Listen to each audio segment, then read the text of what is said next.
Some entrepreneurs create their own recipes for success, and the one you're about to meet is essentially writing a cookbook of his own. He made his name in the e-commerce space, building companies worth billions and helping to change how consumers purchase goods. Now he's setting his sights on the restaurant industry.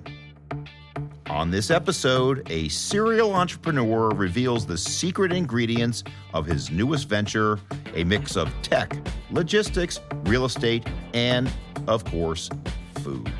Didn't know anything about food. It's obviously much more challenging than e-commerce, as I've come to learn, but that was the original thinking. Just big opportunity.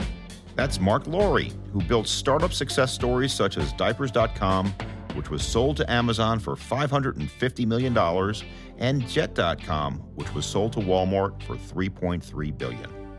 Among other ventures, he also owns the NBA's Minnesota Timberwolves, which he recently purchased with baseball legend Alex Rodriguez. We'll get into all of that, but primarily these days his main focus is cooking up a restaurant startup called Wonder, which made headlines with its 9-figure acquisition of Blue Apron in late September and also just closed a $100 million investment from Nestle. Marc will take us inside some of the bold decisions he's made as CEO and tell us why some of the world's most famous chefs have signed on to the mission. Coming up, disrupting mealtime with Wonder. We visit the New York City apartment of entrepreneur Marc Lore, who's out to transform the way we order food. I'm Spencer Levy, and that's right now on The Weekly Take. Welcome to The Weekly Take, and this week I am delighted to be sitting with Marc Lore, the founder and CEO of Wonder. Marc, thanks so much for coming out today. Oh, thanks for having me. Well, Marc, we're sitting here in your lovely apartment talking about Wonder, this incredible concept that you've come up with and is now growing like Wonder. Tell us about it. Yeah, Wonder, in short, is a vertically integrated food delivery service. Mm-hmm. So unlike the delivery food services out there right now, where they go to a local restaurant, pick up the food, and bring it to you, we actually own all the restaurants on the delivery platform. So we've invested a ton of money now in the culinary engineering and food science to be able to cook as many as 30 different restaurants across every cuisine type in a single 3,000 square foot location. So obviously the vertical integration allows us to bring people very hot food very fast. It's our own courier network. It's our own technology. We own the brands. We don't pay any royalties. So the economic model is very solid. But more importantly, the customer experience is exceptional. We've got a 70 Net Promoter Score. We're delivering orders in 27 minutes from the time you order till the time it arrives at your door. It only delivers about 6 minutes from the location. So we set a really tight delivery radius. That's really what ensures that the food's hot and great quality when it gets to you. And I should note, Marc, that we did a little due diligence before today. We ate at Wonder on the Upper West Side on Broadway. It was fantastic. And we had the Bobby Flay steak, we had the barbecue, and we had the poke bowl. Poke bowl to steak, so we tested it out. One of the big advantages of the model is you can order from all the different restaurants in a single delivery. Yeah. So it's great to hear that you actually ordered across 3 different restaurants in a single city. Well, if you think about it, how many families have different tastes in food? Like everybody. And so when you go to your concept, you have that ability to order across multiple platforms. Exactly. Mm-hmm.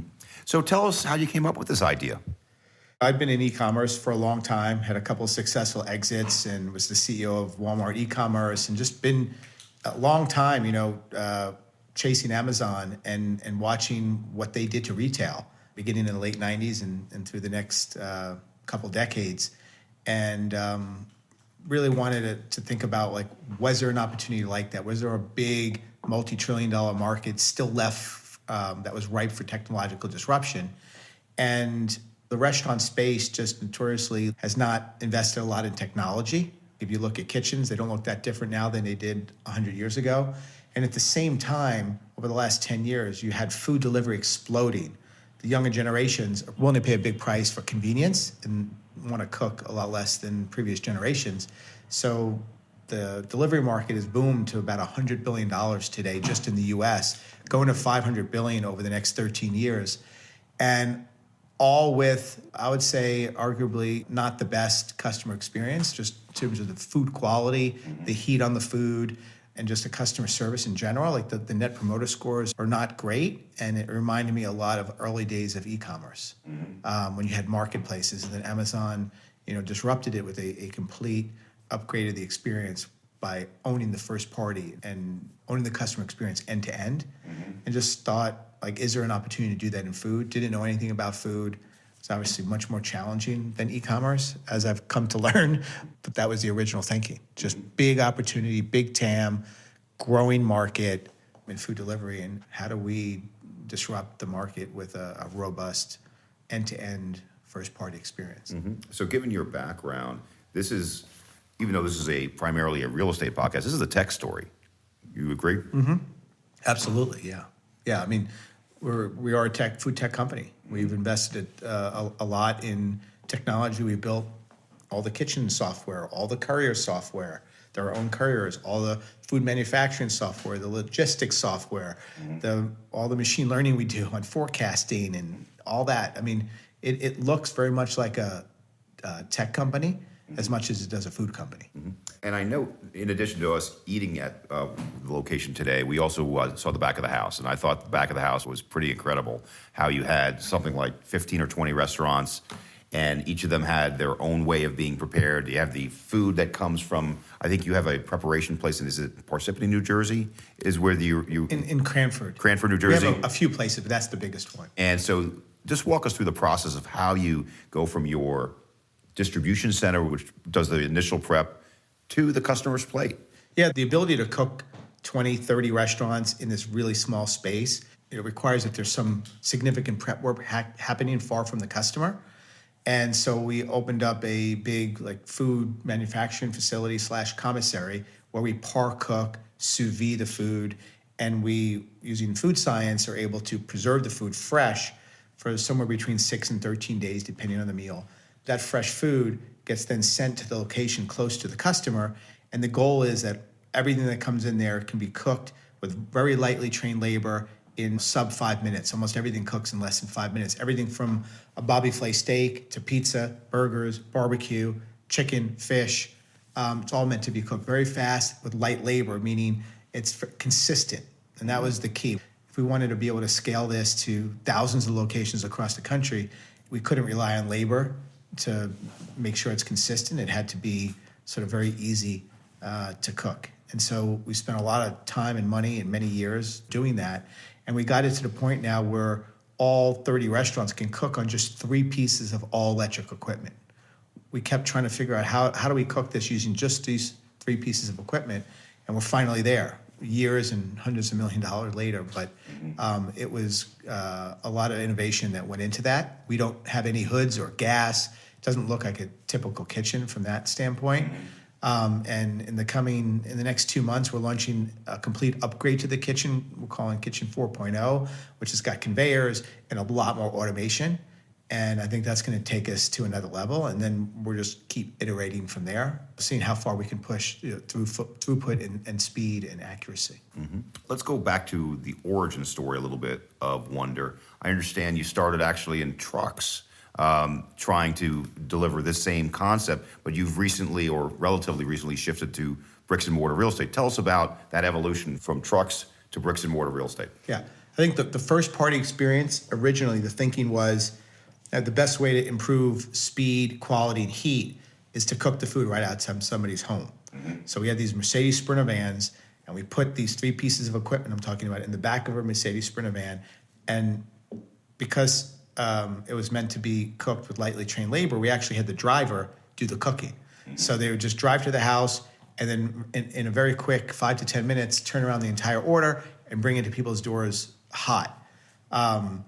And since you had to pay for delivery anyway, the thinking was the person who's driving to the home, that's a delivery that would need to be made even if the food was cold. And then the actual cooking time outside the door is the same as the cooking time in a restaurant. And so it's sort of a wash, but you get much higher quality food. And it was working really well. We had 450 trucks on the road. Customers absolutely loved the experience. We had just turned the corner on the unit economics turning positive. But at the same time, We had tested a brick and mortar late last year, to see if we could utilize the same technology and put all the restaurants in one single location with a really tight delivery radius to see if we could match the Net Promoter Score and the customer love for it. And it turns out if the delivery radius is tight enough, you can match the customer experience and get the heat and quality, with the one big advantage that you have multi-restaurant ordering. You could order from all the restaurants in a single delivery, which you couldn't do on the truck. So the customer experience, trucks versus brick and mortar, went to brick and mortar. Like brick and mortar won the customer experience. On the financial side, you had a much higher return on capital in the brick and mortar. You had lower labor, you had lower waste because you had less volatility because you had more volume come out of a single space. Financials, double check. And then on expansion, our ability to expand with the brick and mortar is much greater. Like we can find locations a lot more easily. We can be urban, we can be suburban, we can be rural, we can flex the size of the location. We can have 30 restaurants in 3,000 square feet. We can have 8 restaurants in 800 square feet. You can put the location in a shoe store. You don't need gas and electric. It doesn't have to be on the perfect street corner. So literally the number of locations we can go into are endless. And so our ability to scale versus the trucks, which required us to find parking lots where the trucks parked overnight and got charged, which proved to be one of the most challenging barriers to scale. So better customer, much better financials, and much better ability to scale. So it's sort of a no-brainer. We had a month's worth of data in December. I became CEO in October. We had a month's worth of data. The trucks had just clicked over. It was a very tough decision to basically tell the organization on a dime with 1 month of data that we're stopping all the trucks, selling every one of them. And in 2023, we're doing nothing but locations. And we're going to start the year. This is December. We're going to start the first one. We're going to try to get done by the end of February. Live, open, 3 months. And then we're going to do 9 more and finish the year with 10. People thought I was crazy, obviously, at that time. We did launch one at the end of February, Herculean effort to get something from nothing to open in 90 days. And we'll finish the year with 10. So that's your currency as a startup founder. Your currency is doing what you say. And knock on wood, we didn't open. It's not the year's not over yet, but they're all in construction and kind of toward the end, final phases. So we're feeling really good about that. But it definitely was not an easy decision. But once you realize that was the right decision, we moved very fast to transition the model. We didn't have the luxury of doing both models at the same time and waiting. It was either pick one. That's how in my head what I was thinking. Okay, you got limited capital, can't do both. Pick one. And as soon as I said I'm picking the brick and mortar, once I said that was like a month's worth of data. That's it. Then once you pick it, you got to go as fast as possible to transition. That's what we did. We literally stopped the trucks on a dime at the end of the year. Just done. 450 trucks off the road, sold the trucks, and now you can't mention trucks in the office. It's it's done. It's done. I'll ask one more question just about the actual restaurant portion and into the real estate side of it. First, just give us a flavor for some of the brands that are occupying Wonder today, how you picked them, and why it helps Wonder overall. We literally just had a team go across the country and try food in every cuisine to try to find the best restaurants, best chefs, to try to bring them to the Wonder platform. So we've got, on the restaurant side, Tejas Barbecue from Tomball, Texas. That was the best barbecue we could find in the U.S. It's doing incredibly well on Wonder. Fred's Meat and Bread, burgers and cheesesteaks from Atlanta. We've got Maidon, a Michelin star Middle Eastern restaurant from Washington, D.C. And on the chef side, we've hooked up with well-known chefs like Bobby Flay, Jose Andres, Marcus Samuelson, Nancy Silverton, Jonathan Waxman, Mark Murphy, Michael Simon.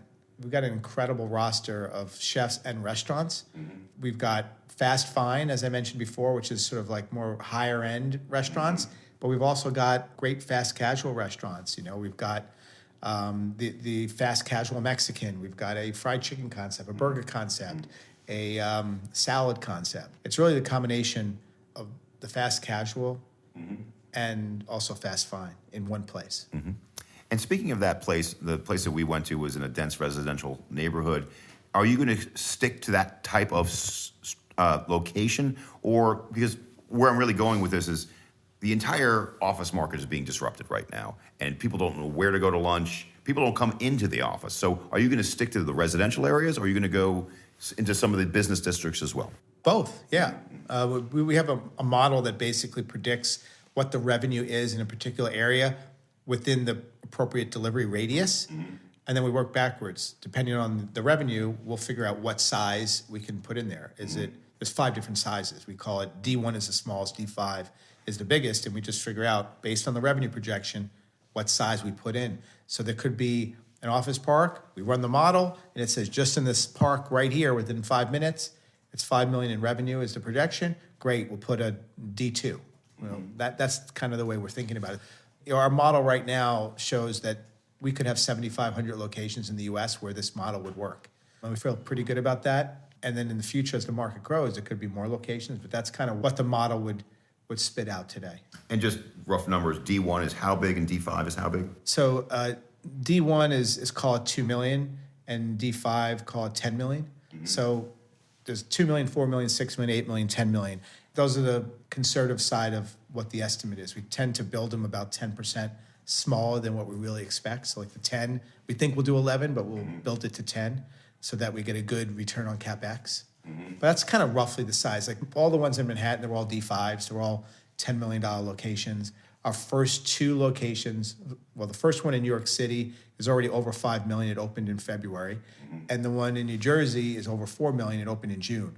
So like these things are going to start to really generate serious revenue as we start to open them up. So Mark, 10 stores in 1 year, starting from zero, or I guess starting from a lot of trucks, completely transitioning to 7,500. Walk us through your timeline to get there. Yeah, just to be clear, I'd love to have 7,500. That's what the model says are viable locations. It's going to take a long time to get there. I just want to be clear and be realistic about that. But we did, as you said, in 10 months, basically we'll have done 10 locations in 10 months from a cold start. So we feel pretty good about that. We'll take a breather next year and just launch 20 new ones. So we'll end the year at 30. And then things really start to accelerate. We'll start to try and do 4 or 5 a month going into 2025. And we'll see where that takes us. We'll constantly push the envelope on how fast we can grow reasonably. But it's nice to know that there are 7,500 locations out there that are just waiting for us to show up, So let me ask you a question. This is not a negative. This is just a consideration when landlords are looking for tenants. Any consideration or concern about other restaurants that are nearby is in terms of competitive pressures, not only on you, but on them? Yeah, I mean, because we have 30 restaurants in like a D5 and it's doing 10 million, each restaurant on its own averages 333,000. Right. So it's pretty small. And so if you have a restaurant there that's doing 2-3 million and we come in with 300,000, maybe it cannibalizes at best $100,000. It's maybe not even anything, honestly, because a lot of it's delivery. So we don't really feel like we're competing in that way. It's the diversification of the menu items and of the restaurants that carves out, I think, a niche, but a really big niche for us. It's not going head to head with any one restaurant, although we're competing a little bit with everyone. Mm-hmm. Sure. And so in your conversations with landlords at this point, has anybody brought that issue up? There's definitely places that we've gone in where they have a clause that says, hey, you can do whatever you want, but you cannot do Indian, for example, because there's an Indian restaurant next door. And either we'll push back and say, okay, how about this? We won't do more than $300,000 of Indian and see if there's something to work out there, because that's all we're going to do anyway. And oftentimes, with the right level of negotiation, we're able to get that in. And if we don't, we'll just make the 30th restaurant another Greek restaurant or something. Like, we have a lot of flexibility. We don't need to put the same exact restaurants in every location. In fact, that's one of the beauties of the model, is that we can match the restaurants to the demographics of the area. And if a restaurant doesn't work, we can take it out overnight and put a new one in. And down the road, and this is really very different than a restaurant, let's say we had 1,000 locations, we can go and buy a famous single restaurant brand. And we could overnight buy that brand and literally put it in 1,000 locations without $1 of CapEx. It just cooks on the same system, flows to the commissary to the location the same way, and on the app, the menu's lit up. And we think that's really powerful down the road once we have a lot of locations to buy content, similar to Netflix, the way they go and buy content and then distribute it. We would be buying the best restaurant content and then distributing it across the country, consistent with our mission of making great food more accessible. Well, if you think about it, food tastes change a lot. The restaurant business historically is very volatile because of that changing formats, and you can literally transform your food delivery service, your restaurant, into a new restaurant almost instantaneously. Oh, you can pull one out and pull one in. Literally, I say overnight, but I mean like in maybe 6 weeks. Yes. We've engineered just about all different types of food. If there's some hot trend, taco burgers, it became hot on Instagram and TikTok, and within like a few weeks, we had a restaurant dedicated to that. It's pretty cool that you could pick up on trends and roll them out, not in one location, but thousands potentially simultaneously in a very short period of time. So what's the big picture? What's the long-range plan for Wonder? Our mission is to make great food more accessible. We believe that the model we have allows us to bring a wider assortment of restaurants to places that don't have access. We believe in time we can really bring down the price point on what we're calling fast fine delivery, which are more premium restaurants, Michelin star even, that you wouldn't typically get delivery from because it's too expensive. It's not food that you would buy via delivery. Our technology allows us to cook that food really fast, consistent every time, like a Bobby Flay steak. And because we can do it fast and easy like that, we can actually bring down the cost. There's no reason why you have to pay restaurant prices for a filet mignon steak. The cost of that steak is way less than what you're charging, but you have the overhead of a restaurant and things. If we can cook 12 steaks in 6 minutes in a small oven, which is what we do, then you can bring the price down. So making great food more accessible. And also our vision is to become the super app for mealtime. So anytime you want to eat, you want great food delivered, you want a meal kit, you want a ready to heat meal that you just put in your oven, or you want a special diet based on health goals you set. Like the idea is that you would come to the Wonder app anytime you want to eat. That's sort of the big vision. That would require thousands of locations across the country. So a couple of years ago, the concept, and I hope this term is, I'm sure you're familiar with the term ghost kitchens, about people going into a different type of restaurant, maybe having some basically subletting part of their kitchen for part of the day. But a lot of these ghost kitchens are also located in what I would call industrial areas, like not located main and main near the customer. Your location, or at least the one that I visited, and I suspect the other ones in the tri-state area, are located in fairly dense residential areas so you can deliver. So when you were considering where to locate, what was the key consideration of going to a traditional retail location versus what might be a ghost kitchen or industrial type location? It all started with the customer experience. The idea was we wanted to be close to the customer and not only be close physically with the brick and mortar, but also set a tight delivery radius so we can get it to them faster. That's our sort of what we call the Wonder Wheel. The idea is that the closer you get to the customer, the hotter the food, the faster the food, the better the customer experience, and that customer experience drives top-line sales, drives repeat rates. The more sales that you do in that location, the tighter you can make the radius. So then I thought, okay, that's the Wonder Wheel, that's the virtuous cycle. But how do you do that? How do you do $5 million, $10 million, $12 million of revenue out of 3,000 square feet?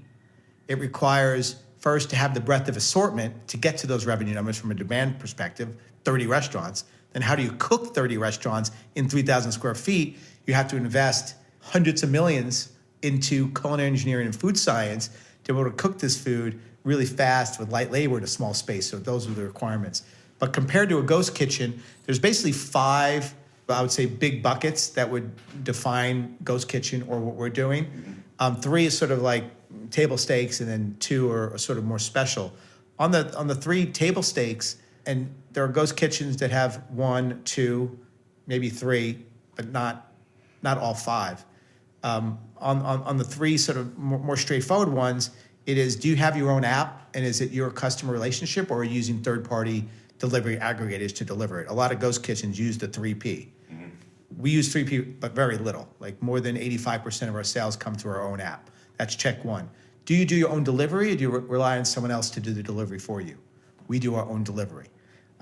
Is your brick-and-mortar available for sit down and pick up, and is it on the high street?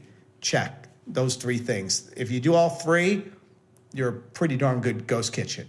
But the 2 that really separates us, where I think the magic lies in Wonder, is in the invention, the innovation around culinary engineering and food science, and the ability to put 30 restaurants in 3,000 square feet. That's number 1. And the second is going out and buying the very best restaurants and hooking up with the very best chefs in the world to bring this incredible content that we own the rights to. We don't pay any royalties to round out the value proposition. We're the only one that we know of that has all 5, but you'll definitely, different versions of it will have 1, 2, or maybe 3, but certainly not all 5 elements.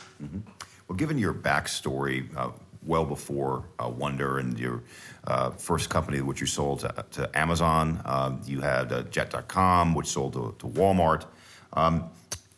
How are you using those experiences and translating them to Wonder? You're building on these experiences to now build Wonder, and how are you funding Wonder going forward? Yeah, so it's a great question. I think just like e-commerce, this business relies a lot on logistics, moving product from point A to point B, whether it be from the commissary production facility to a distribution to the physical location near the customer, and then the last mile courier delivery. So all that's very well known.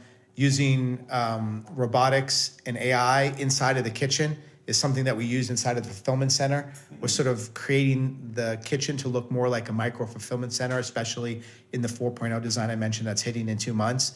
And we'll continue to further that. All the technology that we built is definitely more of an analog with e-com tech than it is a restaurant. So there's a lot of things. What's new, of course, is food, which I don't say that lightly because it's really, really hard. We used to think e-commerce was hard. And just looking back, I laugh because we would buy the box of diapers from Procter & Gamble. It would come in, doesn't expire, and then you put a label on it and hand it to FedEx. It doesn't sound that hard. It was hard when you had millions of SKUs and stuff. But when I think about that now, you're buying, broccoli. Every time you get it, it's slightly different. It has a shelf life. You have to cook it before it expires. And then after you cook it, it has an expiration date. You have to sell it before it expires. And you have to maintain the quality and cold chain throughout the whole process. Like, it is a whole other level of complexity when you layer that on top of all the logistics and the foundational tech and things. Fortunately, the logistics and foundational tech and all those things, we know so well that you have that good solid foundation. Now we can just focus on the food piece of it. And we've hired close to 100 now, like really good culinary food scientists, engineers in the food space that have been great, that have bolstered the tech with this layer of culinary engineering on top. But I think it would be impossible to have done this while we're also learning how to fly the plane on tech and logistics and then add food. It was sort of like you had that foundation to build off of, to focus on the food piece. So each one of your prior business ventures is really a stepping stone to where you are today. It could not have been done. I don't think, I wouldn't have been able to do it without the experience, for sure. I understand you entered into a incredible new partnership with Nestle, one of the largest food companies in the world. Why don't you tell us a little bit about that? Yeah, great. It's been, over the last 6 months, been talking to Nestle and working on an incredible commercial agreement that I think will benefit both companies on the B2B side of the business. So in addition to everything we talked about B2C, we're also leveraging our culinary technology, the ovens, the programming, and the food kits that we create to do deals with hotels, hospitals, arenas, things like that, where we would send our equipment and food and they would operate it. And it could be Sodexo, Legends, Levy Group, all these companies that typically would manage it, still manage it just using our equipment. And I think Nestle was very interested in pizza and pasta in particular. They felt like there was a really big opportunity. They have their B2B professional business. And so we did a commercial agreement where we partnered up, and they're going to do the manufacturing using our formulation, and we're going to together sell it and hopefully create a big joint business together. And along with that, Nestle invested in the company. So they're shareholders now, and observer to our board of directors. And we think there's a lot of things we can do together. And we were very impressed with how visionary the company is, and the CEO in particular, both the CEO of the B2B business, but also the CEO, Marc, in Switzerland, to sort of see the technology and see where the puck's going, and to sort of get ahead of it and hook up with us. I was really impressed with the vision and the speed at which they moved to get this done. So let's go back to the most recent Blue Apron acquisition. Why don't you tell us a little bit about that? Yeah, I think it's an incredible company. It's a brand most people know well. It's got 80% market awareness. It's one of the pioneers of the meal kit space. And we saw incredible synergies and opportunities to partner with them through acquisition to make those meal kits more accessible to customers via our Wonder app, where we can deliver the food fresher, faster, with no packaging, which is one of the pain points. And at the same time, help accelerate their business just through some of our e-commerce learnings. The company looks very much like an e-commerce company today because they've sold off all their production to Fresh Realm. So they don't actually do the production anymore. It's really a marketing front-end product company. And I think that's a business that our team's got a lot of experience in. We can help their team to accelerate that business. And we just see incredible opportunity. We think strategically, our vision, as I said before, is to become the super app for mealtime. And so people eat on Friday and Saturday night. They order in. They're willing to pay a premium to have the food cooked. The other days of the week, you want to make the food yourself, pay a little bit less. So we'll have both. We'll have Friday, Saturday night. We'll have the Monday, Tuesday, Wednesday meal kits for you. And the idea is that every night you want to eat, you can come to the Wonder app, and we can satisfy what you're looking for. And then on the financial side, we have a courier network that delivers food. They have unutilized parts of the day. Because meal kits don't have to be delivered on demand, we can utilize those unutilized parts of the day to deliver the meal kits. So it becomes very synergistic from a financial perspective as well. So, Marc, in addition to your tremendous success in business, you also have a big sporting background. We were talking about horse racing just prior to this. You're an owner of the Minnesota Timberwolves. Tell us about, you have these two worlds. You have this unbelievable tech background, and you have this sporting life, is a way I would put it. How do you bring them together? Honestly, I don't do a good job. I'm very, very focused on Wonder. Yeah. I'm 24/7 on this, and this is my passion. I love it.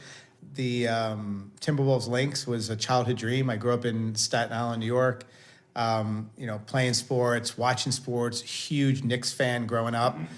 Tortured for 40 years, basically, being a Knicks fan. And I thought the only way to stop being a fan was to buy a team. So that was the motivation. There you go. I'm just kidding. By the way, we're both tortured Knicks fans. We're about the same age, and I grew up. I remember the frozen envelope with Patrick Ewing, and Patrick Ewing broke my heart. But he ran into Olajuwon and Jordan's primes. I mean, what was going to do? Yeah, that's right. That's right. I think it's not the kind of thing that's easy. I have a hard time with balance. We've got an incredible team, a great CEO, a great president of basketball, and now it's at a point where they're running it. We've spent a lot of time going through this sort of foundational principles with A-Rod, and we feel like we're in a really good spot. And now it's more, enjoying it, flying to the games, going to Minnesota, coming back, same night. But I'm very focused, on Wonder right now. So it's hard sometimes to enjoy it as much as I probably would if I wasn't as focused. Well, on behalf of the Weekly Take, I really want to thank you, Marc Lore, CEO and founder of Wonder and so many other things. Thank you for being gracious and hosting us in your home, and go Wonder. Thank you. It's great to be here. If that whet your appetite for more, we'll be serving up new programs on topics such as retail and multifamily housing. Then we'll cap off the season with our annual year in review for 2023, followed by a whole new year of programming. Until then, you can always find more information, check out related content, and catch up on archived episodes. Just visit our website at cbre.com/theweeklytake. And don't forget to send us your feedback, as well as subscribe, rate, and review us on Apple Podcasts, Spotify, or wherever you listen to the show. Thanks for joining us. I'm Spencer Levy. Be smart, be safe, be well.